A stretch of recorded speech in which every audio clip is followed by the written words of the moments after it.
नमस्कार मित्रांनो, स्वागत आहे तुमचं एनजी अकॅडमी या आपल्या युट्यूब चॅनल मध्ये. मित्रांनो, आपण तलाठी भरतीसाठी अतिशय महत्त्वपूर्ण अशी प्रश्नपत्रिका पाहत आहोत. आजची आपली प्रश्नपत्रिका क्रमांक 68 आहे. ओके, याच्यामध्ये आपण काय केले तर टीसीएस आणि पॅटर्ननुसार किंवा टीसीएस आणि आयपीएस पॅटर्न आधारित जीकेच्या महत्त्वपूर्ण प्रश्नांचा यामध्ये समावेश केलेला आहे. ओके, जे प्रश्न टीसीएस आणि आयपीएस परीक्षेमध्ये विचारतात तेच प्रश्न आपण या ठिकाणी घेतलेले आहेत. ओके, मग या ठिकाणी पहा, आजचा आपला पहिला प्रश्न काय पहा, खालीलपैकी कोणी तबकत ये नासिरी लिहिला, म्हणजे काय सांगितलंय, तबकत ये नासिरी हा ग्रंथ किंवा हे साहित्य कोणाचं आहे असं आपल्या ठिकाणी सांगितलेलं आहे.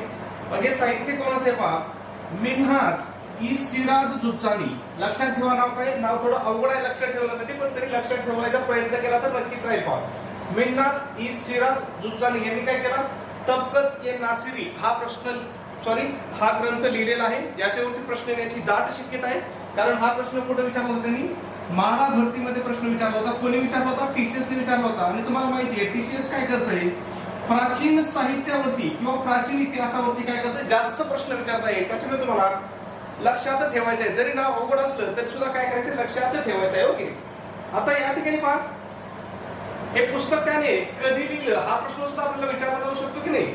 मिन्हाज ई सिराज जुचानी ने तबकत ई नासिरी हे पुस्तक कधी लिहिलं असं विचारलं जाऊ शकत नाही, तर ते 1260 मध्ये लिहिलं होतं. त्याचबरोबर कुणासाठी ग्रंथ लिहिला होता त्यांनी पहा, तर दिल्लीचा सुलतान नसरुद्दीन मोहम्मद शाह याच्यासाठी काय केलं होतं त्यांनी, हा ग्रंथ लिहिला होता. कोणता ग्रंथ होता, तबकत ए नासिरी. कुणी लिहिला होता, पुन्हा एकदा सांगतो, लक्षात ठेवा. पहा, मिन्हाज ई सिराज जुचानी, काय मिन्हाज ई सिराज जुचानी यांनी लिहिला होता. कोणता, तबकत ए नासिरी. कधी लिहिला, 1260 ला लिहिला. कुणासाठी लिहिला, नसरुद्दीन मोहम्मद शाह साठी लिहिला होता. ओके, पुढचा प्रश्न पाहू आपण, प्रश्न क्रमांक 2 आहे. पहा, अर्थव्यवस्थेवरती प्रश्न आहे, अर्थशास्त्रावरती प्रश्न आहे. बरेच जण विचारतात, सर अर्थव्यवस्थेवरती प्रश्न येतात का, तर अर्थशास्त्रावरती तुम्हाला या ठिकाणी प्रश्न विचारले जातात. ओके, मग काय विचारले पहा, खालीलपैकी कोणते अर्थव्यवस्थेच्या सेवा क्षेत्राशी संबंधित आहे. ऑप्शन काय, व्यापार आहे, गुळ बनविले आहे, रेशीम उत्पादन आहे आणि सूत कताई आहे. तर यापैकी व्यापार हे काय होतं,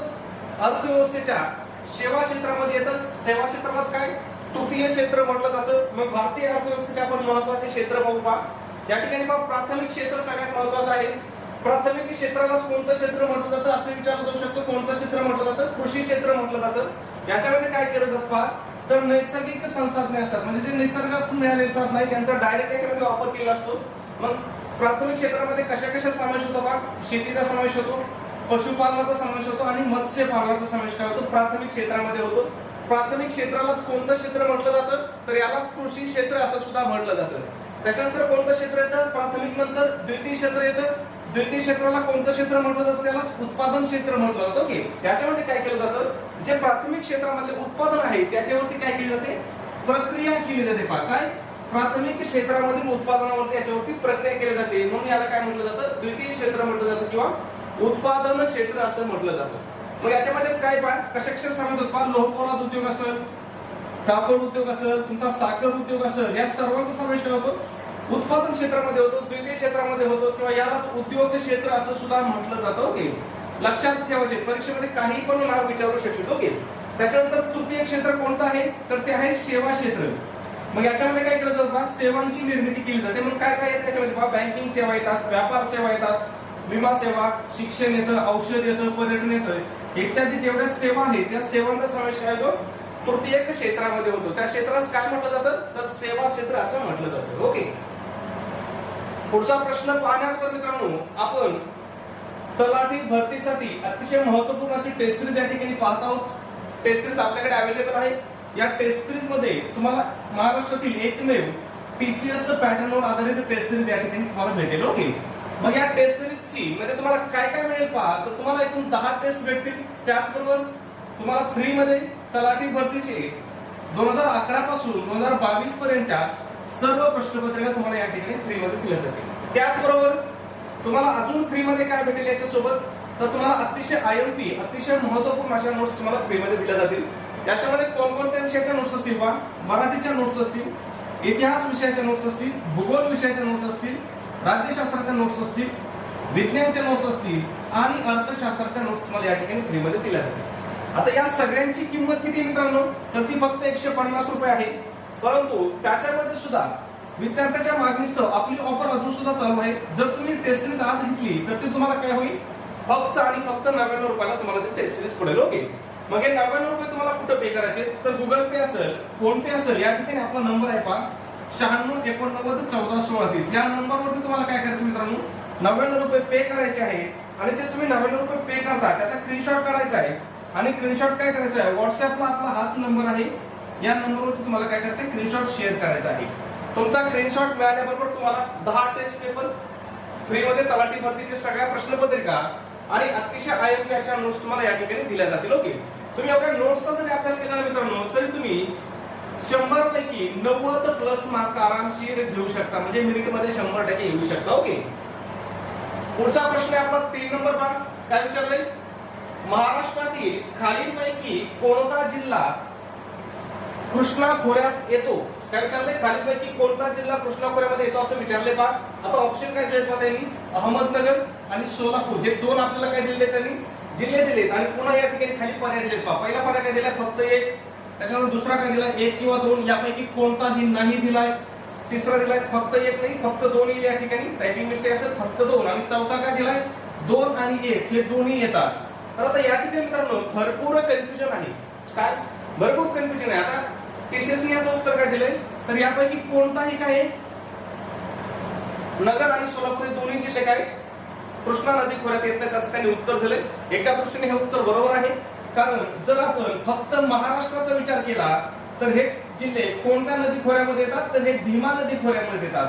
परंतु ज्यावेळेस आपण जर संपूर्ण कृष्णा नदी खोऱ्याचा विचार केला तर भीमा नदी काय होती, कृष्णा नदीचीच उपनदी आहे. ओके, मग हे खोरं सुद्धा काय एकत्रच धरलं जाऊ शकतं. पण कधी जर या ठिकाणी भारताच्या भूगोलाचा विचार केला, तर फक्त जर महाराष्ट्राचा विचार केला तर काय होईल, हे दोन्ही जिल्हे काय भीमा नदीच्या खोऱ्यामध्ये येत आहेत, कृष्णा नदीच्या खोऱ्यामध्ये येत नाही.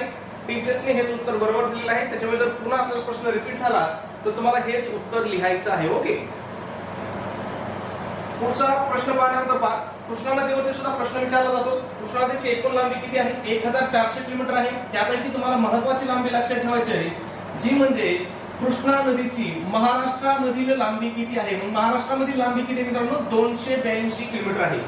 त्याच्यानंतर कृष्णा नदीचा उगम कुठे होतो, हा प्रश्न सुद्धा वारंवार विचारलेला आहे. तर महाराष्ट्रामधील महाबळेश्वर या ठिकाणी काय होतो, कृष्णा नदीचा उगम होतो. महाबळेश्वर कोणत्या जिल्ह्यामध्ये आहे हेही विचारलं जातं, तर ते कोणत्या जिल्ह्यामध्ये आहे, सातारा जिल्ह्यामध्ये आहे. त्याच्यानंतर कृष्णा नदीच्या उपनद्या याच्यावरती सुद्धा वारंवार प्रश्न विचारला जातो. मग सगळ्यात महत्वाची उपनदी कोणती आहे पहा, कोयना नदी आहे. या कोयना नदीचा उगम सुद्धा कुठे होतो, महाबळेश्वर या ठिकाणी होतो. त्याच्यानंतर वारणा आहे, पंचगंगा आहे, भीमा आहे, येरळा आहे, या काय कृष्णा नदीच्या महत्वाच्या उपनद्या आहेत. ओके, त्याच्यानंतर पहा महाराष्ट्रातील सातारा आणि सांगली हे दोन जिल्हे काय होतात, कृष्णा नदीच्या खोऱ्यामध्ये येतात. त्याचबरोबर कोल्हापूर हे 3 जिल्हे, कोल्हापूर जिल्हा सुद्धा काय होतो, कृष्णा नदीच्या खोऱ्यामध्येच येतो. कोल्हापूर जिल्ह्याची जीवनवाहिनी कोणत्या नदीला म्हटलं जातं, तर ते पंचगंगा नदीला काय कोल्हापूर जिल्ह्याची जीवनवाहिनी असं म्हटलं जातं. याच्यावरती सुद्धा परीक्षेमध्ये प्रश्न आलेला आहे. ओके, पुढचा प्रश्न आपला 4 नंबर, खालीलपैकी डॅश हा मुघल सम्राटाच्या दरबारातील सर्वात शक्तिशाली सदस्यापैकी एक होता. मग मुघल सम्राटाच्या दरबारामधील सर्वात शक्तिशाली सदस्यापैकी एक कोण होता, तर तो होता फारुख सियार होता. ओके, फारुख सियारला कोणता किताब दिला होता असं सुद्धा प्रश्न विचारला जातो पहा. तर त्याला कोणता किताब दिला होता, निजाम उल मुल्क असद जहा. काय निजाम उल मुल्क आहे, की उल अलीकडे पाहिजे, मुल्क पलीकडे पाहिजे, मुल्क उल नाहीये, निजाम उल मुल्क आहे. ओके, लक्षात ठेवा. असद जहा हा किताब कोणाला दिला होता, फारुख सियार यालाच दिला होता. ओके, पुढचा प्रश्न आहे 5 नंबर, भारताच्या 2011च्या जनगणनेनुसार महाराष्ट्रातील कोणत्या जिल्ह्यामध्ये युवकांचे प्रमाण कमी असलेली लोकसंख्या आहे. कोणाचं प्रमाण विचारलं, युवकांचं प्रमाण विचारलंय. त्यांनी युवकांचा वयोगट काय दिला आपल्याला, 15 ते 24 वर्ष हा वयोगट दिलेला आहे. आणि यामधील कमी लोकसंख्या किंवा प्रमाण, कमी लोकसंख्येचं प्रमाण कोणत्या जिल्ह्यामध्ये आहे असं आपल्याला विचारलेलं आहे. मग याचं उत्तर काय, योग्य उत्तर तर सिंधुदुर्ग जिल्ह्यामध्ये काय युवा लोकसंख्येचं प्रमाण काय कमी आहे, किंवा लोकसंख्येमध्ये युवांचं प्रमाण काय कमी आहे. ओके, मग आता या ठिकाणी तुम्हाला लक्षात ठेवायचं पहा, का कमी आहे, तर कोकणामध्ये जे रत्नागिरी आणि सिंधुदुर्ग हे जे 2 जिल्हे आहेत ना, या 2 जिल्ह्यांमधील तरुण काय होतात पहा, रोजगारासाठी त्याचबरोबर शिक्षणासाठी काय होतात, नेहमी मुंबई आणि ठाणे काय होतात, मुंबई आणि ठाणे ह्या शहरात काय होतात, स्थलांतरित होतात. मग प्रश्न असा सुद्धा विचारला जाऊ शकतो की रत्नागिरी आणि सिंधुदुर्ग या जिल्ह्यामधील युवक कशासाठी मुंबई आणि ठाणे या शहरामध्ये स्थायिक होत आहेत? तर कशासाठी होत आहेत? शिक्षणासाठी आणि दुसरं महत्वाचं काय, रोजगारासाठी. या दोन गोष्टीसाठी काय होत आहेत? रत्नागिरी आणि सिंधुदुर्ग जिल्ह्यामधील युवक काय होतात या ठिकाणी स्थलांतरित होत आहेत. पुढचा प्रश्न आहे आपला 6 नंबर.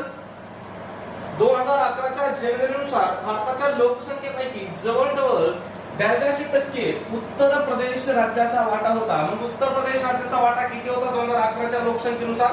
तर तो होता 16%. आता या ठिकाणी जवळजवळ विचारलेले आहे. जर एक्झॅक्ट विचारलं तर तो वाटा किती आहे? 16.51% आहे. किती आहे? 16.51% आहे. लोकसंख्येच्या दृष्टीनुसार भारतामधील सर्वात मोठं राज्य आहे किंवा प्रथम क्रमांकाचं राज्य आहे.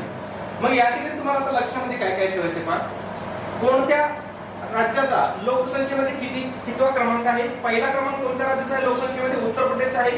दुसरा कोणता आहे? महाराष्ट्र आहे. आणि तिसरं राज्य कोणतं आहे मित्रांनो? या ठिकाणी बिहार आहे.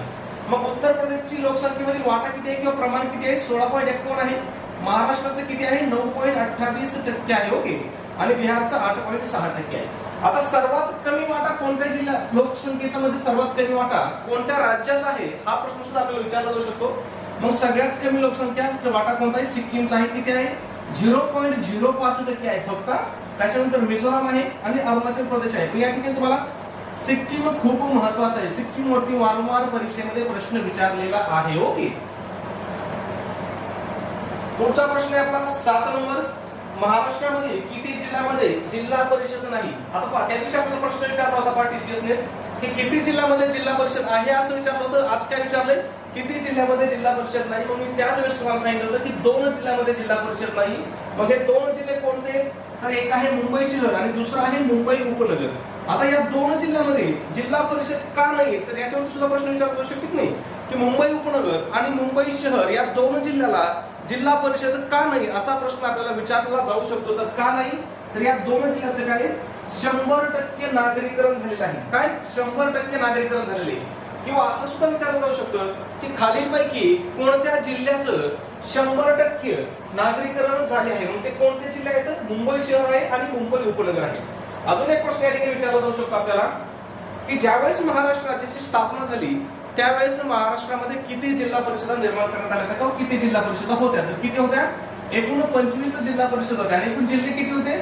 26 जिल्हे होते. आणि जिल्हा परिषदा किती होत्या? 25 होत्या. कोणत्या एका जिल्ह्याला जिल्हा परिषद नव्हती निर्मितीच्या वेळी? तर मुंबई. ओके. लक्षात ठेवायचा प्रश्न विचारला जाऊ शकतो. कितीही फिरून प्रश्न विचारलाय. एवढं जर तुम्ही पाठ केलं ना तर याच्यावरती तुमचा परत कधी प्रश्न सुटणार नाही. पुढचा प्रश्न आहे 8 नंबर. पद्मा सुब्रमण्यम. पद्मा सुब्रमण्यम हे एक डॅश मधील प्रसिद्ध नाव आहे. म्हणजे कशामधील प्रसिद्ध नाव आहे? तर हे भरतनाट्यम मधील प्रसिद्ध नाव आहे. त्यांना पुरस्कार कोणकोणते? पद्मा सुब्रमण्यम यांच्यावरती प्रश्न विचारला जाऊ शकतो. त्यांना पद्मश्री पुरस्कार भेटला होता 1981 ला आणि पद्मभूषण पुरस्कार मिळाला होता 2003 ला. ओके. कोणत्या नृत्याशी संबंधित आहे हे लक्षात ठेवायचे बा. तर त्या भरतनाट्यम याच्याशी काय संबंधित आहे. पुढचा प्रश्न आहे 9 नंबर. भारतीय राज्यघटनेनुसार उच्च न्यायालयाच्या न्यायाधीशांच्या निवृत्तीचे वय किती? म्हणजे उच्च न्यायालयाचे न्यायाधीश आहेत त्यांचे निवृत्तीचे वय किती आहे? तर 62 वर्ष आहे. कोणाचं? उच्च न्यायालयाच्या. आणि जर सर्वोच्च न्यायालयाचा प्रश्न विचारला तर सर्वोच्च न्यायालयाच्या न्यायाधीशांच्या निवृत्तीचे वय किती मित्रांनो? 65 वर्ष आहे. म्हणजे हा फरक तुम्हाला लक्षात ठेवायचा आहे. सर्वोच्च न्यायालय विचारलं तर 65 वर्ष, उच्च न्यायालय विचारलं तर 62 वर्ष. ओके. मग या ठिकाणी पहा, उच्च न्यायालयाची स्थापना कोणत्या कलमानुसार केली जाते प्रश्न विचारला जातो. तर कलम 214 नुसार काय केली जाते? उच्च न्यायालयाची स्थापना केली जाते. आणि उच्च न्यायालयासंबंधित तरतुदी कोणत्या कलमामध्ये? असं जर प्रश्न आला तर उत्तर काय द्यायचं? कलम 214 ते 231 हे कलम काय उच्च न्यायालयाशी संबंधित आहेत. ओके. उच्च न्यायालयाच्या न्यायाधीशांची नियुक्ती कोणाद्वारे केली जाते? तर राष्ट्रपतीद्वारे नियुक्ती केली जाते. अनुभव काय किंवा पात्रता काय? तर त्यांनी किमान 10 वर्ष काय न्यायिक पद धारण करणे आवश्यक आहे. कार्यकाळ मी तुम्हाला आता सांगितलं. राजीनामा कोणाकडे देतात? तर राष्ट्रपतीकडे त्यांना राजीनामा द्यावा लागतो. ओके. पुढचा प्रश्न आहे 10 नंबर. सुवर्णदुर्ग किल्ला महाराष्ट्रातील कोणत्या जिल्ह्यात वसलेला आहे? किल्ल्यावरती सुद्धा भरपूर प्रश्न येत आहेत. पण सुवर्णदुर्ग किल्ला कोणत्या जिल्ह्यामध्ये आहे? तर तो रत्नागिरी जिल्ह्यामध्ये आहे. रत्नागिरी जिल्ह्यामधील कशाच्या जवळ आहे? तर तो दापोलीच्या जवळ आहे. लक्षात ठेवायचं. दापोली जवळ काय हा सुवर्णदुर्ग किल्ला आहे. कोणत्या जिल्ह्यामध्ये आहे? तर तो रत्नागिरी जिल्ह्यामध्ये आहे. पुढचा प्रश्न आहे 11 नंबर, खालीलपैकी कोणता दिवस भारतात राष्ट्रीय एकता दिवस, भारतात राष्ट्रीय एकता दिवस म्हणून साजरा केला जातो? कोणता दिवस? राष्ट्रीय एकता दिवस. लक्षात ठेवायचे, राष्ट्रीय एकता दिवस कोणता दिवस आहे? तर 31 ऑक्टोबर हा दिवस काय राष्ट्रीय एकता दिवस म्हणून साजरा केला जातो. आता 31 ऑक्टोबर का साजरा केला जातो राष्ट्रीय एकता दिवस म्हणून? तर 31 ऑक्टोबर या दिवशी काय सरदार वल्लभभाई पटेल, भारताचे पहिले गृहमंत्री सरदार वल्लभभाई पटेल यांचा काय होता जन्म झाला होता, किंवा त्यांची जयंती किती आहे तर ती आहे 31 ऑक्टोबर. त्यामुळे त्यांच्या स्मरणार्थ 2014 पासून आपण काय करतो राष्ट्रीय एकता दिवस साजरा करतो. प्रश्न विचारला जाऊ शकतो, अतिशय महत्वाचा आहे. ओके, पुढचा प्रश्न आहे 12 नंबर, व्हिनेगार हे बॅल्गाचे एक जलीय द्रावण आहे. काय विचारलंय? व्हिनेगार कशाचं एक जलीय द्रावण आहे असं आपल्याला या ठिकाणी विचारलेलं आहे. मग व्हिनेगार हे कशाचं जलीय द्रावण आहे मित्रांनो? तर हे ऍसिडिक आम्लाचं जलीय द्रावण आहे. ओके, मग या ठिकाणी तुम्हाला कशापासून कोणते आम्ल मिळतं हे तुम्हाला लक्षात ठेवायचे, कारण याच्यावरती वारंवार परीक्षेमध्ये प्रश्न आलेला आहे. पहा, मग व्हिनेगार पासून कोणतं आम्ल मिळतं तर ऍसिडिक आम्ल असतं. चिंचेमध्ये कोणतं आम्ल असतं, आंब्यामध्ये कोणतं असतं आणि द्राक्षामध्ये कोणतं असतं, याच्यावरती खूप वेळेस प्रश्न आले आहेत. याच्यामध्ये कोणतं असतं? टार्टारिक आम्ल असतं. ओके, टार्टारिक आम्ल कशामध्ये? चिंच लक्षात ठेवा, आंबा लक्षात ठेवा, द्राक्ष ठेवा. आणि संत्रा आणि लिंबू मध्ये कोणतं असतं तर या ठिकाणी सायट्रिक आम्ल असतं. त्याच्यानंतर दह्यामध्ये कोणतं आम्ल असतं प्रश्न येऊन गेलेला आहे. दह्यामध्ये लॅक्टिक आम्ल असतं. मुंगीमध्ये कोणतं असतं तर मुंगीमध्ये ऍथनॉइक किंवा फॉर्मिक आम्ल असतं. फॉर्मिक आम्ल तुम्हाला लक्षात ठेवायचंय, याच्यावरती एमपीएससी ने प्रश्न विचारला होता की फॉर्मिक आम्ल कशापासून मिळते किंवा कशामध्ये असते, तर ते कशामध्ये असते? मुंगीमध्ये असते. केळीमध्ये कोणतं आम्ल असतं तर मॅलिक आम्ल हे काय असतं केळीमध्ये असतं. लोण्यामध्ये कोणतं असतं याच्यावरती सुद्धा प्रश्न विचारलेला आहे, तर लोण्यामध्ये ब्युटरिक आम्ल असतं आणि गव्हामध्ये ग्लुटॅमिक आम्ल असतं. पुढचा प्रश्न आहे 13 नंबर, खालीलपैकी कोणी श्रीमती नाथीबाई दामोदर ठाकरसी महिला विद्यापीठाची स्थापना केली, किंवा खालीलपैकी कोणी SNDT या विद्यापीठाची स्थापना केली असा प्रश्न विचारला जाऊ शकतो. तर डॉक्टर DK कर्वे म्हणजेच महर्षी कर्वे यांनी काय केली होती? श्रीमती नाथीबाई दामोदर ठाकरसी या विद्यापीठाची स्थापना केली होती. कधी केली होती? 5 जुलै 1916. तुम्हाला 1916 लक्षात ठेवायचे. स्थापना कधीची आहे? 1916. विद्यापीठ कुठे आहे तर हे मुंबई या ठिकाणी आहे. ओके, संस्थापक कोण आहेत? महर्षी कर्वे आहे. ब्रीद वाक्य काय?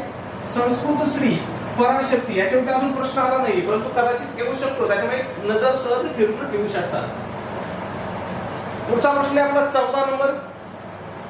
काय विचारले या ठिकाणी? 21 एप्रिल 1526 रोजी बाबर आणि इब्राहिम लोदी यांच्या दरम्यान बॅल्गाश या ठिकाणी लढाई झाली असं विचारलेलं आहे.